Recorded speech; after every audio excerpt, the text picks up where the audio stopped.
kami, sir. Happy kami. Tatawagin pa lahat. Tatawagin pa eh. Sige, mamaya. Para tatawagin mo na lahat. Tatawagin mo na lahat. life is too short for repetition. Tawag ko kasi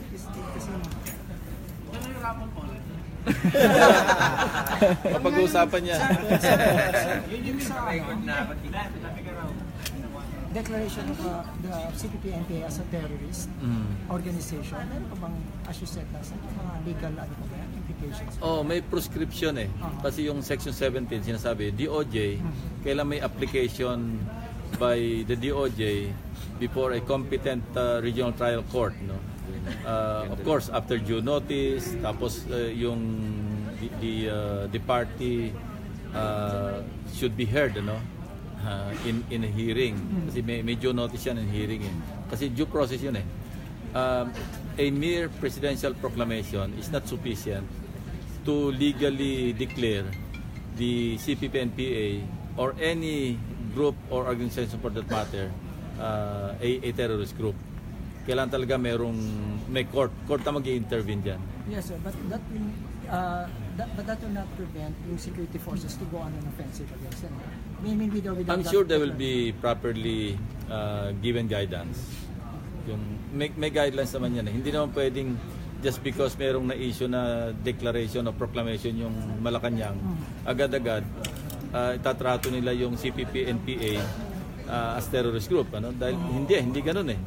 That's not how the law states or intends it to be. No? Yes, sir. Pero how does it help? Kasi diba sabi niyo, you have to have... Well, at least, it's a starting point. Ngayon, matitrigger yung DOJ na mag-apply na before a competent RTC na mag-declare as terrorist group legally. Kasi yung declaration ng Malacanang, it's actually a statement by no less than the President. Pero yung due process should be followed. Because yun ang expressly provided ng batas. So technically sir, pwede pa rin mag-negotiate ang government sa CPP-NPA at the moment? Well, depende pa rin sa... pwede pa rin actually. Remember, I think there's this case declaring the Abu Sayyaf as a terrorist group. Meron yun eh. And I remember during that time, yung Prosecutor General Arellano, talagang sila. They went through applying before a regional trial court na ma-declare na terrorist group yung Abu Sayyaf. Sir, on another matter, yung PNP given an active role again but still seconded to the PDEA. Will that help somehow mabawasan yung... I think that's a more practical approach. Ano? Kasi hindi naman pwedeng completely tanggalin mo sa PNP because paano yung right there and then may nagko-commit ng violation ng 9165 at mayroong pulis sa harap. Of course, covered naman yun ng citizens arrest. Not just policemen but even us, civilians. May karapatan naman tayong mag-aresto kung harap-harapan nako-commit yung crime. Sabi nga doon, has just been committed, actually committing, and has just or about to commit, pwede tayo mag-respond. So, ganun lang yon. Hindi rin naman kaya ng PDEA because they just have more than 1,000 men to cover the whole archipelago. So, binigyan nila ng secondary role ang PNP. It's just a formality actually. Sir, pero hindi ibig sabihin nun, given that order, hindi na sila as powerful as before. Hindi sila yung lead. Ang nasa batas talaga sa 9165, talaga PDEA yung dapat nasa lead eh. Kaya nga dapat pagka merong parang project, intelligence project, all law enforcement agencies, even the NBI, even the Bureau of Customs, dapat mag-coordinate muna sa PDEA. Sa CE lang po kanina, yung concern ni Congressman Zamora, ulit-ulit sir, di ba? Kailan talaga i-discuss ng CE members yung issue ng mandatory retirement? Hindi sa CA members yon, legislation yon. Kaya dapat may mag-file ng bill defining or fixing the term of office of the Chief of Staff. Nag-file na ako niyan last time eh. Kaya lang hindi natuloy eh. Or pwedeng mag-file ng bill o mag-legislate na alisin na yung 56 years of age, strengthen lang yung attrition law.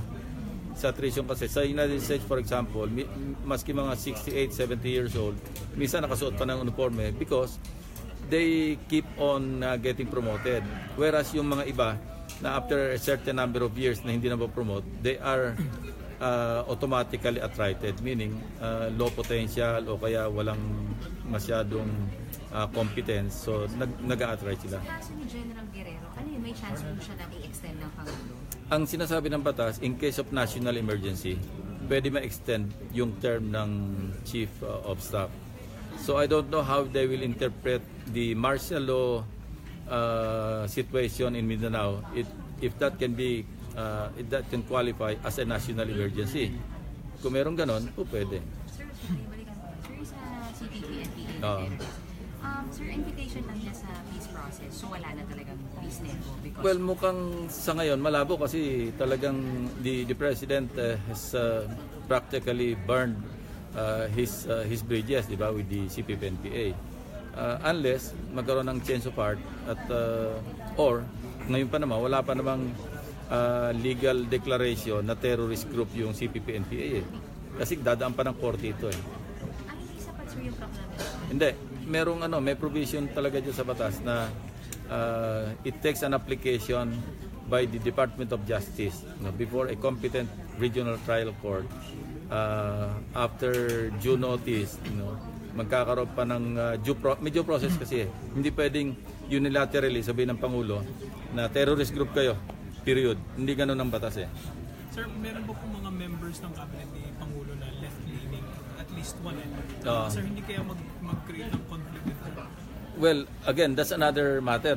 Kung halimbawang ma-prove na member siya ng CPP-NPA at na-deklara ng terrorist group yung CPP-NPA, may pananagutan sa batas, di ba? Pero in the meantime, wala pa naman talagang legal declaration kasi merong proscription provision Kailan talagang ideklara yung proscription ng isang regional trial court. General Guerrero, yung basa niya dun sa terrorist tag is would mean harsher penalties for the lawless for the CPP-NPA. Hindi, kasi pagka ang violation ng Human Security Act, maximum At saka maraming covered Di ba? Hindi lang kasi pag na-cover ka na doon sa under the Human Security Act, may mga violations na doon na magke-carry talaga na medyo mataas sa penalties. But having said that, maski wala yung declaration, armado naman yung mga CPP-NPA, and if they are armed and they're confronted by the armed forces or by the police at nagkaroon ng firefight, talaga magkakabakbakan.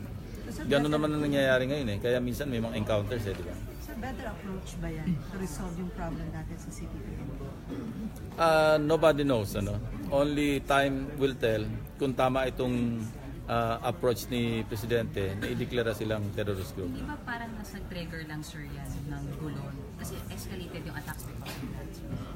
Hindi, nung na-suspend yung peace talks, lagi namang nag-escalate karoon escalation Basta halimbawa na-scuttle yung peace talks. Di ba laging merong offensive yan nangyari. At saka minsan may peace talks, merong ceasefire pero nagbabiolate din sa ground. Sir, yung kay General Guerrero, pwede po yun dahil merong martial law sa Mindanao? Yun nga, hindi natin alam how they will interpret it. And if it is challenged before the court, hindi natin alam kung how the court will treat kung i-extend. Hindi pa naman siya na-extend kasi December 17 pa yung kanyang retirement. If and when his term is extended beyond the age of retirement age of 56, doon pa lang malalaman natin kung may mag-challenge. Sir, personal take mo sa NPA, should they be declared terrorist group? Well, in some instances, yes. Because anong tawag mo doon sa nag-aarson? Anong tawag mo doon sa pumapatay? Maski yung bata napapatay. Anong tinatawag mo doon sa nagkakaroon ng mga depredations? Pero sa ibang aspeto naman, kasi nga may ideology somehow na involved. But over time, medyo yung ideology na halos nawawala na di ba? Dahil they resort to extortion. They resort to harassment ng mga village folks. Pero sir, pwede pa yung bawiin kahit na sila i-declare ng terrorist group kung hindi effective? Pwede pa yung bawiin ng government? Hindi, court ang magde-decide. Kung halimbawa, I don't know the procedure, no? Pero kung halimbawa na-declare na ng court at kailangan bawiin na hindi terrorist group, siguro another application and another court or a competent court will rule na hindi ito na terrorist group by any reason. Sorry, may we can update lang dun sa budget. May balita na po kayo kung nabalik pa, sir, yung 50.7? Alam mo, huwag nyo naman, nakakasama ng loob kasi, okay, nag-cut kami because hindi ma-explain yung ROW component, and that's 50.7. And noong bicameral conference, no, marami na nag-aangalan. And sa akin naman, ang consolation ko lang, nalaman ko tuloy kung sino-sino mga may pork kasi sila yung, akin yan, project ko yan. At least nalaman ko ngayon na talaga may pork talaga doon sa budget. Hindi ko alam kung ano kasi ongoing pa yung small group BICAM, and I requested the chair of the Senate contingent to furnish us, at least ako, a copy of the draft BICAM report ng small group so we can study it for at least 24 hours. Well, nag-usap kami and they're trying to explain and try to explain also to them na look, we're trying to help you because I know kung ano yung pressure na umaabot sa iyo kapag kumakaltas na yung lower house. Kasi nakita namin yung pattern from 2015, 2016, 2017, lagi na lang from the NEP, no, mababawasan ng 11 billion paglabas ng House version. Pagtapos ng BICAM, makakatasan na naman ng another 2 billion, 5 billion. Yan ang pattern. So, what does that indicate? Ibig sabihin nun, naglalagay ng lump sum sa ROW, tapos yun ang parang cash cow, yun ang milking cow, for lack of a better word. Diyan sila kumukuha ng mga pang-insertions. And when we talk of insertions, ito na yung pork barrel.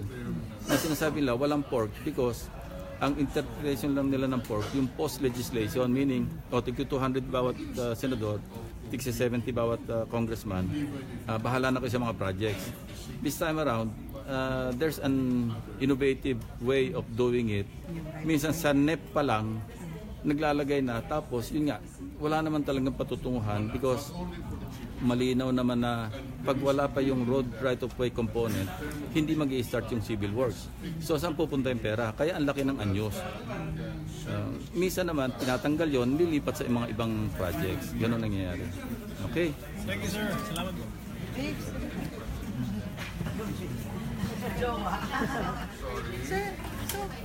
Sir, finalize na sir yung yung sa cut doon sa 50 billion. Hindi pa alam, nag-negotiate eh. Ang nakakainis kang pakinggan yung nag-negotiate na, sige, ano ba? Kaya ba kami bigyan ng mga 20 dyan? Pag gano'n ko, malis na ako. Hindi na ako kasama sa negotiation nyo. Anong 20 sir? 20 discount pa siya. Billion nga usapan eh. Instead of 50, 20 na lang. Then, nag-uusap na across the table, sinasabi ni, huwag naman 20 kasi nagtatawaran. Kaya malis na ako sa meeting eh. Pero yung meeting kasi I requested for a meeting between the DPWH to clarify before us yung sinasabi namin, kasi pinagsasalit namin sila, asan yung ROW components. Kaya nagsubmit sila ng worth, I think 49 billion na may mga claimants. Pero merong 18 billion doon na hindi na ma-disaggregate. At merong another 50.7 na nanggaling doon sa 62 billion na hindi na talaga ma-identify. Alin doon yung, ang nabigay lang sa amin ng component, 11 billion. So from 67, naging 62, tapos naging 50.7 kasi nawala yung 11. Sabi nila, ito yung right-of-way component. Sige, hindi namin papakialaman, right-of-way component. Pero itong 50.7, kita nyo sa amin. Hindi maipakita. Tapos yesterday, meron silang sinasabi na, hindi, meron pa kami. Sabi namin, noong pa namin hinihingi sa inyo, ano ba yan? Afterthought ba yan? Tapos doon na nagsimula yung, kasi nandun din yung may mga proponents sa mga projects. Nakikiusap na kung pwede yung 7 billion niya, matira, sabi niya isa, pwede yung kanyang ganito. Nag-ahagi na, sabi ko, Lauren, alis na ako, hindi ako kasali sa negotiation, baka madamay pa ako dyan. Kaya ako Nilalagay nila sir sa net. Yan ang mga sa NEP. Pero lumalabas lamsam. Kasi ito sinasabi nila, including ROW, di ba? Makita tayo niya, various local infrastructure projects, including. Okay. Noong nag-interpolate ako dito, sabi ko, lagi ng taon-taon lalagyan including, pero wala naman yung right of way. Pinagsabit namin. Hindi makasabit. Eventually, na-pressure ko. Sabi, i-delete namin ito. Nag-submit, pero ang sinabit lang, 11 billion. At yung, ito, ROW component, nag-submit ng another 49. May mga listahan talaga. Yun, siyempre, patatawarin namin yun kasi doon pa nga lumabas na merong dyan doon, saka merong anon. Doon sa nakalista. Yung iba, walang listahan. Wala. Hindi naman justify. Paano silang, di ba malinaw naman merong special provision na yung civil wars cannot commence unless nakalagay ito sa special provision sa pala. Ay, kung hindi nyo naayos yung ROW, anong gagawin nyo? Hindi nyo pa na-settle eh. Saan kayo gagawa ng kalsada kung hindi nyo na-settle? Now, yes. Now, let's tie this up doon sa in-expose ni Katapang, di ba? Katapang used to be a member of that syndicate, ROW syndicate. Ito yung, okay, alam na nila, kasi meron silang co-conspirator sa DPWH. Di alam nila sa planning, siyempre ito dadaan ng kalsada. Ang gagawin ng sindikato, maski yung government land, gagawin lang ng paraan para makapag-produce ng title, minsan fake titles. And this runs to tens of billions, if not hundreds of billions pesos. So, ang lalabasan, pagka alam mo saan dadaan ng kalsada, pagtitituluhan yung lupa na dadaanan at binibili ng mahal. Sila yung nag-design ng plano. Kanina lang nag-text sa akin si Governor Daisy Puentes. Sabi niya, doon sa lugar nila, South Cotabato, meron daw doon na dinaanan ng kalsada. Ang binayaran ng gobyerno, 36 million per hectare. Sabi niya, yung lupa na yon, walang bumibili ng 50,000 pesos per hectare. Just because ginawang right of way, nanding 36 million per hectare ang halaga. Sabi ko, give me the documents. Kasi di ba mag-iimbestiga si Senator Pacquiao, and I'm asking for documents because I talked to the lawyers of Katapang, yung nasa witness protection ngayon ni Secretary Aguirre. And I asked them to give us the documents, the pertinent documents, para makita natin kung gaano kalawak yung sindikato. And I also warned Secretary Villar. Sabi ko, actually, what I'm doing is I'm helping you because, you know, right now, may investigation ang ginagawa yung DOJ. Hindi pa abot sa iyo ito kasi ang investigasyon, sina Simpson, sinabot Sabat. Sabi ko, but the syndicate is still in your department. Nandiyan kasi paano malalaman ng mga sindikato kung sa dada ng kalsada kung wala silang contact sa planning division ng DPWH. Diyan tayo nayayari. Diyan nayayari yung pera natin. Kasi Sabi mong cash cow. yung yung ROW na yan. So pinaubaya nyo na sir. Bahala na sa kanila. Kasi small group by